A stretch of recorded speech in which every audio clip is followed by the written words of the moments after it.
नमस्कार दोस्तों देश में पटेल पॉलिटिक्स काफी मायने रखती है। विंध्य क्षेत्र में पटेलों के बॉस कहे जाने वाले कमलेश्वर पटेल इस बार का चुनाव हार चुके हैं।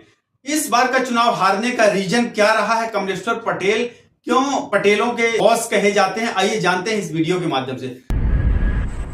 दोस्तों, देश में पटेलों की संख्या बहुतायत में है और खासकर पटेलों को ओबीसी का प्रमुख वर्ग माना जाता है। पटेल पॉलिटिक्स में हमेशा से ही हावी रहे हैं और उन्होंने पॉलिटिक्स को एक नया आयाम दिया है। चाहे आप सरदार वल्लभ भाई पटेल का ले लीजिए, सरदार वल्लभ भाई पटेल ने देश के लिए बहुत कुछ किया। वो देश के प्रधानमंत्री रहे हैं, साथ ही स्वतंत्रता सेनानी रहे हैं, देश के गृह मंत्री भी रहे हैं। आज भी सरदार पटेल का नाम काफी रिस्पेक्ट से और गर्व से लिया जाता है। दोस्तों, विंध्य प्रदेश की बात करें तो विंध्य प्रदेश में पटेलों की पॉलिटिक्स काफी महत्वपूर्ण रही है क्योंकि यह ओबीसी का एक प्रमुख वर्ग है।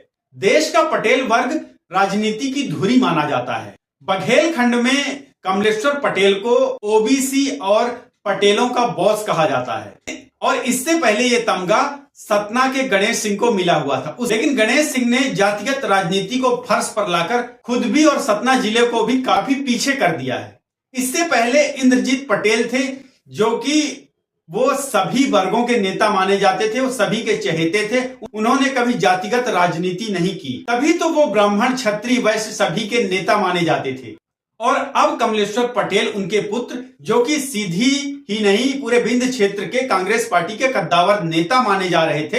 एक समय लग रहा था कि कमलेश्वर पटेल विंध्य क्षेत्र की राजनीति में नया आयाम, नया शीर्ष स्थान बनाएंगे, लेकिन वो तो सिंहावल विधानसभा सीट से बीजेपी के विश्वामित्र पाठक के सामने परास्त हो गए। दोस्तों, इस विधानसभा चुनाव में कमलेश्वर पटेल विंध्य क्षेत्र में काफी चर्चा में रहे हैं। कांग्रेस वर्किंग कमेटी टीम में जगह भी दे दिया था लास्ट में, जिससे उनके पास भी पावर आ गई थी किसको टिकट दिलवाना है, किसका टिकट कटवाना है। इसके चलते उन्होंने कई लोगों को टिकट दिलवाया भी, जैसे कि नागौर से रश्मि सिंह पटेल को।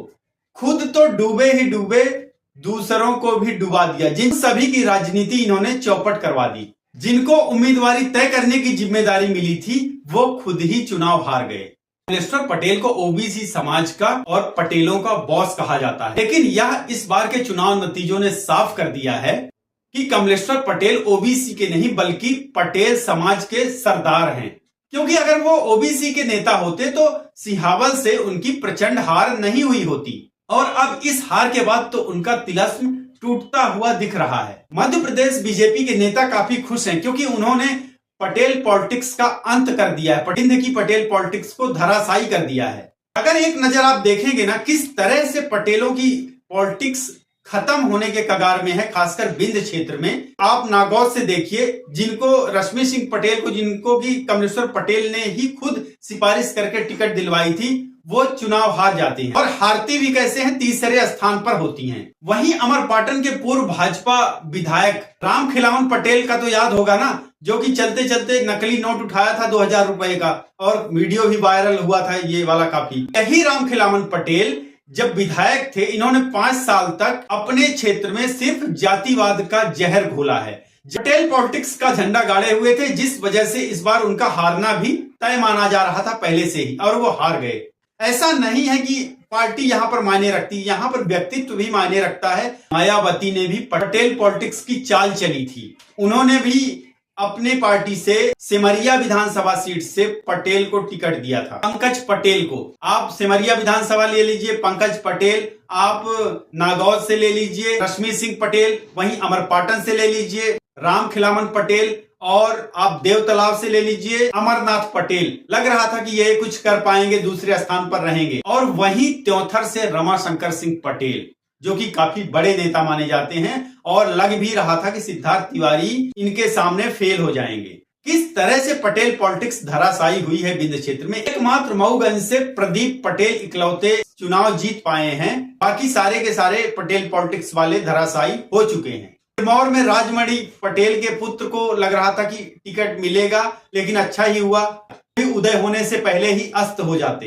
प्रदीप पटेल अपने आप को कभी भी पटेलों का नेता नहीं मानते हैं, वो कभी भी जातिगत राजनीति नहीं करते क्योंकि सामान्य वर्ग भी उनके साथ साथ जुड़ा हुआ है। कभी भी उन्होंने जातिगत पॉलिटिक्स की भी नहीं है। रीवा जिले के बीजेपी जिला अध्यक्ष डॉक्टर अजय सिंह पटेल, ये भी बहुत बड़े तिकड़मबाज हैं, बहुत बड़े पॉलिटिक्स बाज हैं।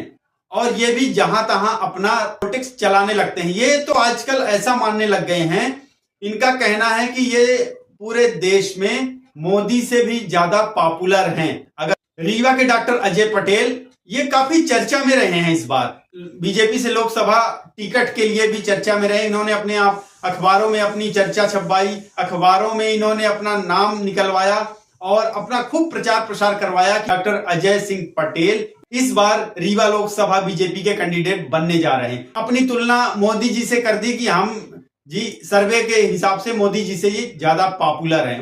ये पिछले कई वर्षों से नेताओं का स्वागत करने में और प्रेस वार्ता में ही लगे रहते हैं। खैर, प्रेस वार्ता में तो बहुत सारे नेता लगे रहते हैं। ये ऐसे नेता हैं, गुटबाजी के मामले में देखा जाए बहुत बड़े गुटबाज नेता हैं। एक समय था जब विधानसभा चुनाव से पहले राजेंद्र शुक्ला जी को मंत्री बनाया गया, उस समय लगे हुए थे कि कहीं राजेंद्र शुक्ला मंत्री ना बन जाएं। ये राजेंद्र शुक्ला के कट्टर विरोधी माने जाते हैं। एक ही पार्टी में रहते हुए भी ये इनकी जड़ें खोदने में लगे रहते हैं। कमलेश्वर पटेल का चुनाव हारने का कारण भी यही रहा है। कमलेश्वर पटेल ने ओबीसी वर्ग का नेता तो अपने आप को घोषित कर दिया, लेकिन वो बने रह गए पटेलों के नेता। सिर्फ उन्होंने जातिगत राजनीति की, अपने जाति विशेष वर्ग को टिकट दिलाने के लिए जी तोड़ मेहनत किया और सिफारिश किया। उन्होंने टिकट भी दिलाया, लेकिन किसी काम ना आया। जब तक आप जातिगत राजनीति करते रहोगे, आप किसी एक समुदाय विशेष के नेता बॉस बने रहोगे, तब तक आप राजनीति में सक्सेस